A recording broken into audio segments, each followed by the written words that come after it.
नमस्कार मंडळींनो, सावळ्याची जणू सावली मालिकेच्या आजच्या भागामध्ये आपण पाहणार आहोत की आता सावली ही भागवतांच्या घरी राहत असते आणि आता दळण दळून आणत असताना सावली रस्त्यावरून येत असते.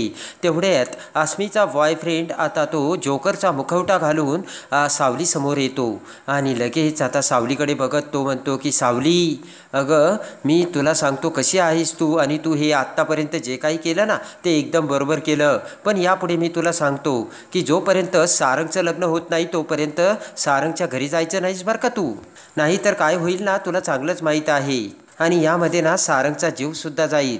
ते ऐकताच आता सावली त्या बॉयफ्रेंडच्या तोंडावरचा मुखवटा जोराने आपल्या हातामध्ये ओढून घेते आणि आता तो बॉयफ्रेंडचा मुखवटा त्याच्या सावलीच्या हातात आलेला असतो आणि लगेच त्या बॉयफ्रेंडचा चेहरा सावली आता आरशामध्ये बघते. गाडीच्या आरशामध्ये तोंड लपवत असताना सावलीने त्याचा चेहरा बघितलेला असतो आणि पटकन तो बॉयफ्रेंड घाबरतो आणि म्हणतो, सावली तुला याची किंमत चुकवावी लागेल.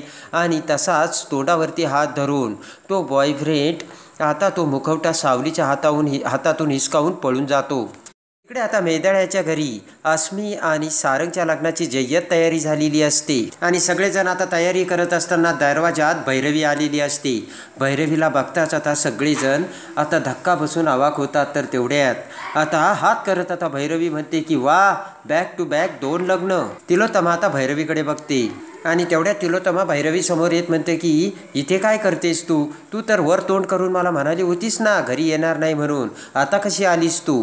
भैरवी म्हणते की अगं तुझा एक मुलगा भर मांडवातून एका मुलीला पळून आणतो आणि मुलीला पळून आणताच तिच्यासोबत पळून जाऊन लग्न करतो, आणि आता तुझ्या घरी तुझ्या सुनेला बाहेर हाकलून दिलं जातं आणि त्याच वेळेस तुझ्या मुलाचं दुसऱ्या मुलीसोबत तू लग्न लावतेस. काय चाललंय तिलोत्तमा तुझं हे, असे आता भैरवी तिलोत्तमाला बोलते. ताराकडे बोट करत आता भैरवी म्हणते की तिलोत्तमा तू विसरतेस, तुझ्या मुलाने ज्या मुलीला पळून आणलं ना ती माझी मुलगी आहे, आणि जिला तू हाकलून दिलं ती सुद्धा माझ्या मुलीसारखीच आहे तिलोत्तमा, एवढं तू लक्षात ठेव, असे भैरवी आता तिलोत्तमाला बोलते. आणि मग तूच सांग ना आता तिलोत्तमा, यामध्ये माझा नाही तर कुणाचा संबंध आहे. अगं ज्या तुझ्या मुलाने माझ्या मुलीला पळून आणलं ती माझी मुलगी आहे आणि तू म्हणते संबंध कसा नाही. तेवढ्यात आता तिलोत्तमा म्हणते की जबरदस्ती कशाला म्हणतेस तू, आणि जबरदस्ती काय असते तुला कळतंय का भैरवी. आणि आता तिलोत्तमा पटकन ताराला भैरवी समोर उभी करते. तिलोत्तमा म्हणते की भैरवी आता बघ, आणि तारा इथे उभी राहास तू, आणि तारा आता भैरवी समोर उभी राहते. आणि तिलोत्तमा म्हणते की आता तू तुझ्या आईला सांग, तू स्वतः तुझ्या घरातून पळून गेलीस की तुला सोहमने पळून नेलं आणि तू तुझ्या मर्जीने माझ्या मुलासोबत लग्न केलं, हे सुद्धा तू तुझ्या तोंडाने सांग. आता तारा आता इकडे तिकडे बघू लागते. तर आता तिलोत्तमा म्हणते की सांग ना आता तुझ्या आईसमोर खरं काय ते.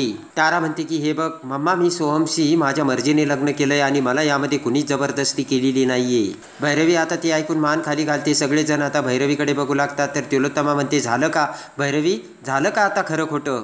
तिलोत्तमा म्हणते की तुझ्या मुलीला आम्ही जबरदस्तीने घेऊन आलेलो नाही, तिने स्वतःच्या मर्जीने तुझं घर सोडलं आणि तिने सोहमसोबत लग्न केलं, आणि त्यातली त्यात काय आहे, आपल्या मुलांना हा लग्नाचा खेळ ना बावला बावलीसारखा वाटतो. तिलोत्तमा म्हणते की तुझी मुलगी मला माझ्या घरची सून मान्यच नाहीये, मी तिचा स्वीकारच केलेला नाहीये, तेव्हा तू तुझ्या मुलीला घेऊन जाऊ शकतेस भैरवी, असे आता तिलोत्तमा भैरवीला बोलते. आणि तेवढ्यात आता भैरवी म्हणते की असे असेल तर मग मी माझ्या ताराला आत्ताच्या आत्ता घेऊन जाते.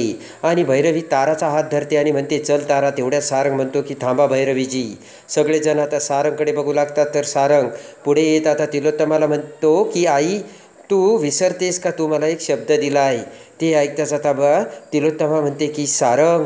तर आता भैरवी म्हणते की वा तिलोत्तमा, मानलं तुला. आणि लगेच आता भैरवी म्हणते की वा, मेंदळ्यांची ही नोटंकी एकदम चांगली आहे, एकाने मारल्यासारखं करायचं आणि दुसऱ्याने रडल्यासारखं. आणि आता भैरवी म्हणते की तुम्ही एका आईचं मन दुखावून माझ्या मुलीचं तुम्ही लग्न लावून दिलं, एवढं तुम्ही लक्षात ठेवा. पण तुम्ही एक गोष्ट लक्षात ठेवा, तुम्हाला ना याचा खूप पस्तावा येईल, ह्या भैरवीचा शब्द तुम्ही लक्षात ठेवा. आणि इकडे आता भैरवी ताराला म्हणते तारा 2 मिनटं तू बाहेर ये, मी तुझी वाट बघते, मला तुझ्याशी बोलायचंय. तारा आता सोहमकडे बघते. आणि इकडे आता सोहम ताराला बाहेर जाण्यासाठी सांगतो. भैरवी बाहेर आलेली असते. तारा बाहेर येताच आता भैरवी ताराकडे बघत म्हणते काय मग तारा, लग्नानंतर गाणं गाणार आहेस ना की सोडून देणार आहे. विचार करत तारा म्हणते की नाही मॉम, अजून तसं काहीच नाही ठरवलेलं. भैरवी म्हणते की काय बोलतेस तारा तू, तुला काय हे ठरवावं लागणार आहेस का? भैरवी म्हणते तारा मी तुला एक गोष्ट सांगते ते नीट लक्षात ठेव. भैरवी म्हणते की तारा हे घर आहे ना मेंदळ्यांचं, या घरात तारावजे म्हणून जर तू तुझं अस्तित्व टिकून ठेवू शकतेस ना तरच तुझं इथे अस्तित्व टिकून राहील, एवढं तू लक्षात ठेव. आणि या घरात तुला नाही तर पाय पुसण्याची सुद्धा किंमत मिळणार नाही, म्हणून गाणं गायचं किंवा नाही हे तूच आता ठरव, असे आता भैरवी ताराला बोलते. आणि त्यासाठी गाणं तर तुला गावंच लागेल. आणि म्हात्रेसोबत आपण 7 गाण्याचं कॉन्ट्रॅक्ट केलंय तुला माहिती आहे ना, असे आता भैरवी ताराला बोलते. आणि जर तू गाणं गायली नाही तर आता मला 50 लाख रुपये म्हणून नुकसान भरपाई भरवावी लागेल, याची तुला किंमत आहे की नाही, तुला कळतंय की काही, असे आता भैरवी ताराला बोलते. आणि हा सगळा तू केलेला मूर्खपणा आहेस तारा, तेव्हा त्याचे भोग मी का भोगू, असे आता भैरवी ताराला बोलते. आणि त्यानंतर आता इकडे भैरवी ताराला म्हणते हे बघ तारा, उद्या म्हात्रे कधी ना कधी जेलमधून सुटून बाहेर येईलच. त्यावेळेस जर सावलीचं सत्य त्याने जगासमोर आणलं तर तू काय करशील तारा, असे आता भैरवी ताराला सांगते.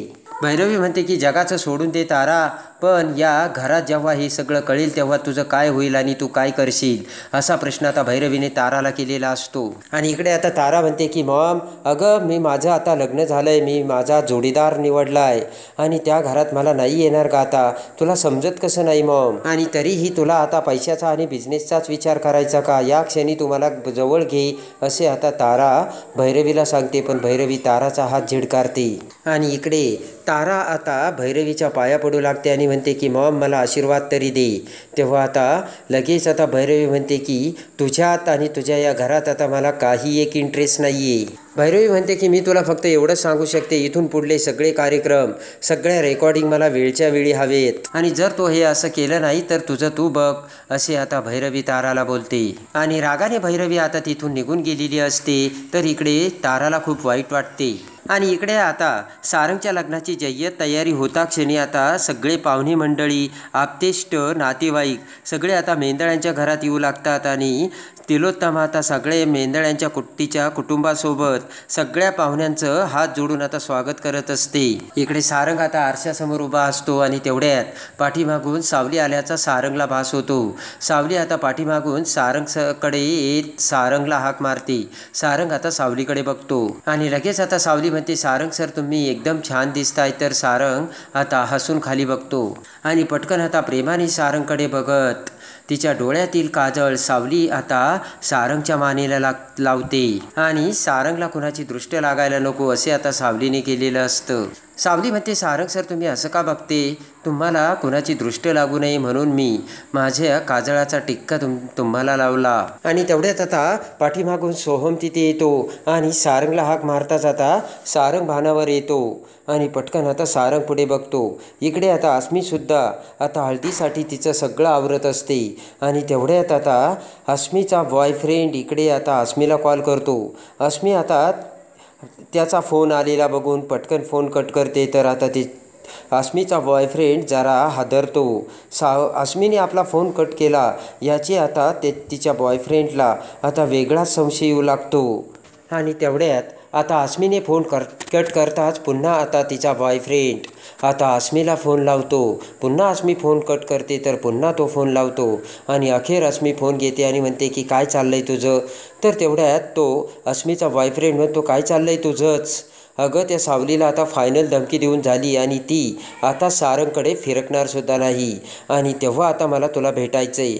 अस्मी म्हणते काय बोलतोयस तू, हे कसं शक्य आहे, आणि मी जर तुला भेटले तर आपण दोघेही लटकू. असे बोलत असतानाच पाठीमागून ऐश्वर्या तिथे येते आणि म्हणते की कुणाला लटकवतेस. अस्मी आता ऐश्वर्याचे बोलणे ऐकून जाम घाबरते आणि घाबरत म्हणते काही नाही मैत्रिणीचा कॉल होता, आणि फोन कट करून अस्मी तो कॉटवर फेकून देते. आणि त्यानंतर आता ऐश्वर्या म्हणते की बरं तुला आईवडील नाही आहे ना, त्यामुळे तुला सगळं तयार करण्याची जबाबदारी मॉमनी माझ्यावर आणि नीलवरती दिली. ते ऐकताच आता ऐश्वर्या खुश होऊन हसते.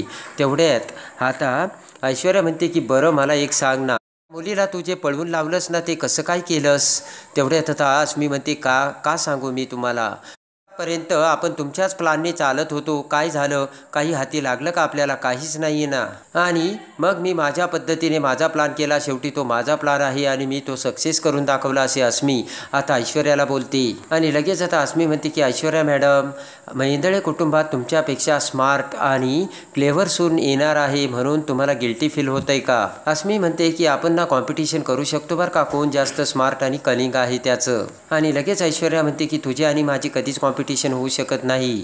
आणि तुला तुझा शब्द बरोबर लक्षात आहे ना, म्हणजे लग्नानंतर काय ते. तर लगेच आता अस्मी म्हणते की हो ते का? अस्मी म्हणते ऐश्वर्या मॅडम, जेव्हा मी तुमच्याकडे आले होते तेव्हा या ॲग्रीमेंटला मी बांधील होते, पण आता मी हे जे काही केलं ना त्यामुळे या ॲग्रीमेंटला मी बांधील आहे की नाही हे माझं मी ठरवेन. ऐश्वर्या म्हणते तुला काय म्हणायचं? तर लगेच आता अस्मी म्हणते की खेळाचे घोडे आता बदललेत ऐश्वर्या मॅडम. आणि लगेच आता अस्मी म्हणते की गाडी माझी आहे तेव्हा चालू द्या ना आता मला, आणि यापुढे मी तुम्हाला सांगते जिद बी मेरी और पट बी मेरी. ऐश्वर्याला आता खूप राग आलेला असतो आणि रागाने ती अस्मीकडे बघत ऐश्वर्या तिथून निघून जाते. आणि त्यानंतर आता इकडे सोहम सारंगला म्हणतो की सारंग दादा तुला भास होतोय ना सावली वहिनीचा?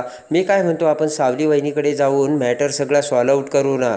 तेवढ्यात आता सारंग म्हणतो की आणि शब्दाचं काय, मी मॉमला शब्द दिलाय. आणि ते ऐकताच आता सोहम म्हणतो की एक मिनटं सारंग दादा, म्हणजे तुझं सावलीवरती प्रेम आहे हे तू मान्य करतोस ना? तर आता सारंगने होकार दिलेला असतो आणि त्याच्या बोलण्यातून सावलीवर त्याचं प्रेम असल्याचे सारंगने सोहमला सांगितलेले असते. तर आता सारंग आणि सावलीला एकत्र आणण्यासाठी सोहम आता काय करणार?